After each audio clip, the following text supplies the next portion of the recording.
We're on top. Hey! Now, apparently, a lot of us, well, to be entirely honest, a lot of us were very curious about this whole Omosh and Akothee story because honestly, they had the most lavish wedding. I mean, there was a horse carriage driven entrance on their part. We had choppers landing at their wedding, and they were like, okay, yeah, this girl is in love and she's ready to live with this man for the rest of her life. And we were happy for her. Being a mother of five who's really been single for a long time. In fact, she was so single for such a long time that she was called the president of the single women. Now, ultimately, she did find love, and we were excited for her. We were happy for her. We were like, oh, finally, she's gotten a man, and she's gotten a good looking man. Yeah. So ultimately, a few months into their relationship, in fact, 2 months after they got married, drama started happening.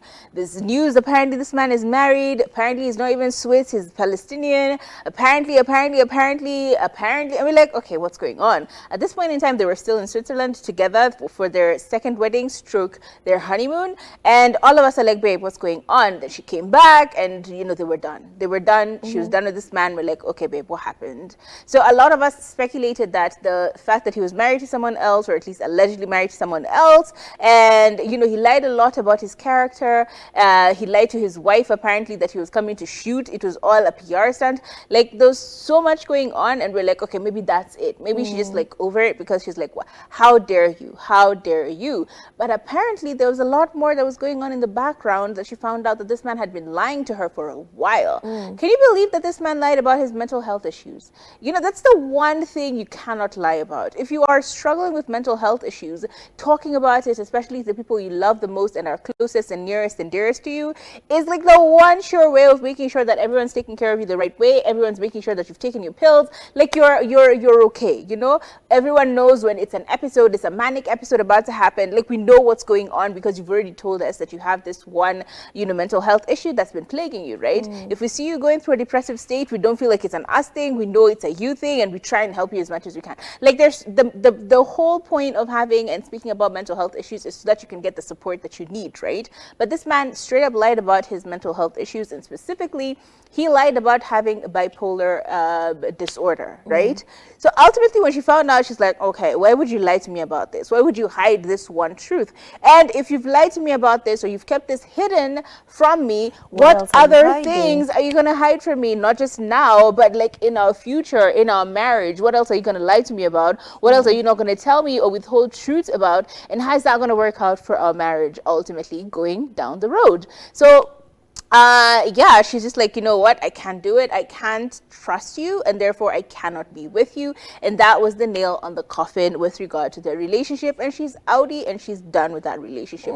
So I think that was actually very helpful to know, because obviously some of the things that were being shown about this guy, his character altogether, it now makes a lot of sense. There's like congruence in the way he was acting, because honestly maybe he was going through some episode or something. I honestly don't know.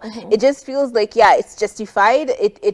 No one should be justifying why they left someone, but if there was a better justification, this would have been the best one. At least we know she tried her best. She just had trust issues and she couldn't go through with the marriage. And I love it for her, because honestly now she's happy. She's with her, new man. I don't even know what she's going on with her and Nelly Oaks, but you know what? They seem like they're happy, so we just leave it be.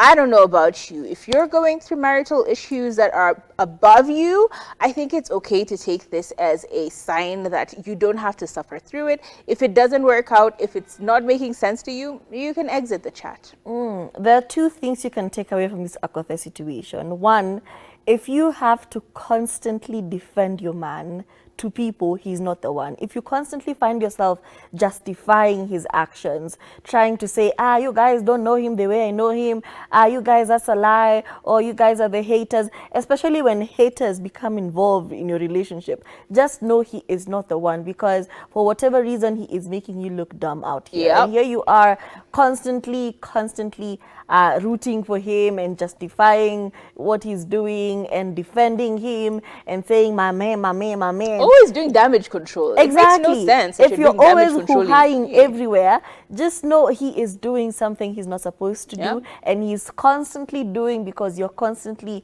on the Allowing defense. it, yeah. So obviously that's not the one for you. Number two, once the trust is gone, That's it. everything else is gone. You could work to rebuild it, you could work to, fix it, but it will never go back to what it was because trust was betrayed somewhere. Somebody did something and now we can't go back. Imagine, how devastating it is to be on your honeymoon.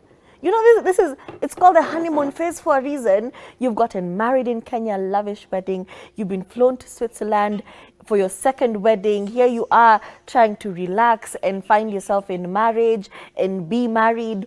And then now all of a sudden, I hear this agitating, grating voice saying, actually, he is married. Actually, the wife coming out and saying, this is my husband, and he actually said he was working on a movie in Africa. God damn. All of a sudden you become an actress. Do you know how demeaning it is for for your somebody whole to say, marriage to be that's just an reduced." African actress I was collaborating with. It's just a social media thing. So he stopped being your husband. He's become a colleague. It was so demeaning, yeah. and I feel so bad for her because she deserves the A best. lot She better. deserves so much better, and we hope Nelly Oaks works out for her. He does seem a bit nonchalant for me, but I hope it works out for her.